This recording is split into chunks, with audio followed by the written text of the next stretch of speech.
Forget the stereotypes of chemists and cramped quarters. This lab has space to spare.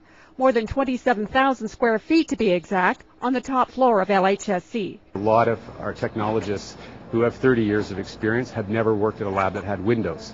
A lot of the laboratories are generally somewhere in the basement. We're basement dwellers. Lab coordinator Richard Bach took me on a tour.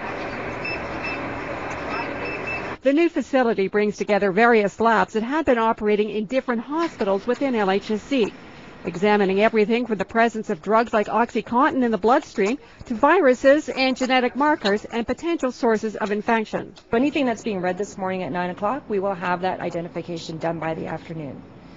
Years ago, it was taking 2 to 3 days to get that done. The lab encompasses a number of different disciplines, from microbiology to virology and biochemistry. This is the endocrinology lab, where they do things like hormone testing and maternal serum testing for mothers-to-be.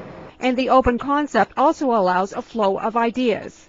We've got our medical leaders, we've got our scientific leaders are all together on the floor. It's quite easy to solve issues, solve problems that impact patient care.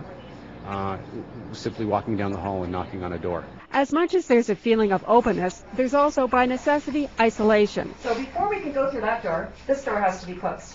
Here, special steps are taken to avoid samples from becoming contaminated. In the molecular genetics area, they're looking for things like the breast cancer gene. So if you're looking specifically for one marker in a patient, you don't want to contaminate that sample with anything in the environment or on yourself. The lab also brings together state-of-the-art technology with a human touch.